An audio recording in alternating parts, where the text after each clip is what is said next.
โอเคสบายดีทุกคนมื้อนี้เฮาสิมาเว้ากันเรื่องของการเทรดนะทุกคนเนาะเดี๋ยวค่อยสิให้เบิ่งเด้อ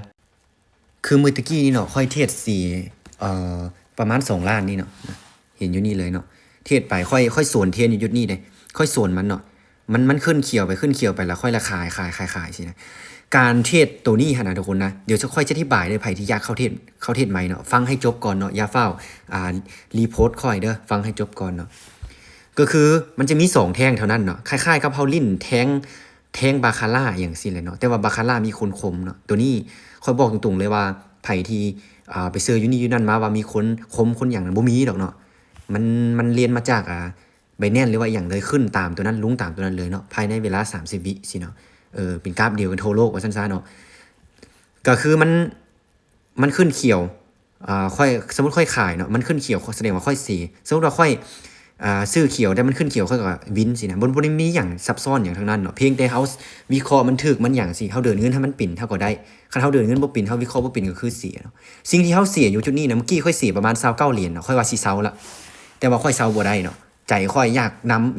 นำขึ้นน่ะค่อยก็ฮู้อยู่แก่ใจว่ามันปิ่นเทรนขาขึ้นเนาะมันปิ่นเทรนขาขึ้นสินะค่อยมาฮอดจุดนี้แล้ว3แท่งนี้แล้วค่อยก็โซน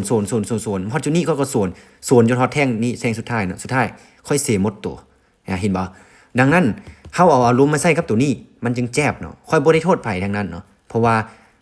มันคือความจริงของค่อยเนาะค่อยบ่สามารถที่จะคอนโทรลอารมณ์ตนเองได้ค่อยจึงเสียเนาะดังนั้นค่อยจึง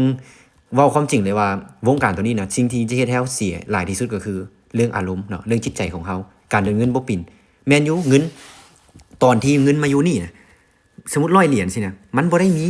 หยังได้อยู่นี่นะคือแบบ100เหรียญซื่อๆแต่ว่ามันแลกเป็นเงินกีบเฮานี่2ล้านปลายพวกเจ้าลองคิดเบิ่งเนาะเวลาเฮาเสียมาแล้วเฮาจึงรู้สึกว่าเฮ้ยกูบ่ไปก็ดีแล้วเว้ยเฮ้ยกูโซนก็ดีเลยเว้ยเฮ้ยกูเอาสีนี่ก็ดีเลยเอาสีนั่นก็ดีเว้ยกูห้ามใจตนเองน้อยนึงก็ดีแล้วเว้ยนี่แหละคือสิ่งที่เฮาบ่สามารถควบคุมอารมณ์ตนเองได้เนาะแล้วค่อยขอเตือนก่อนเนาะไผที่อยากเข้ามาลิ้นในวงการตัวนี้นะเฮาต้องยอมรับความเป็นจริงให้ได้เนาะก็คือคันอยากลองแท้ๆนะกับอย่า all in เนาะอย่า all in ความหมายของข้อยก็คืออย่ามาทุ่มหมดว่าซั่นซะแล้วก็อย่าคาดหวังกับมันเกินไปทุกสิ่งทุกอย่างเฮาก็คาดหวังทั้งนั้นเลยเนาะแต่ว่าเฮาต้องเบิ่งบนพื้นฐานความเป็นจริงก่อนเนาะว่าเฮาสิสามารถเฮ็ดมันได้แท้บ่เนาะบ่แม่นว่าเจ้าอ่านกราฟเก่งเจ้าฮู้ราคาของ Bitcoin อย่างเดียวว่ามันสิมีแนวโน้มจังซี่ซั่นแล้วเจ้าสิได้กำไรอย่างเดียวบ่แม่นเนาะมีหลายปัจจัยนะเงินเทินควบคุมอารมณ์ตนเองเนาะการวิเคราะห์หลายสิ่งหลายอย่างเนาะได้แล้วฮู้จักเซาจักสอนควบคุมอารมณ์ตนเองได้บ่เนาะดังนั้นคันอยากลองแท้ๆก็ลองได้เนาะแต่ว่าอยากให้ลองน้อยๆก่อนถ้าว่าเจ้าเฮ็ดแล้วไปเป็นไปได้เจ้าก็ค่อยลงหลายเนาะค่อยอยู่วงการตัวนี้มาก็หลายปีนะเข้าปีที่4ที่5แล้วเข้าปีที่4แล้วเนาะ2020 2021ก็เทรดมีได้มีเสียมีทรงที่แบบท้อที่สุดเลยมีทรงได้มีทรงเสียเนาะเป็นปกติเลยหั่นน่ะเนาะ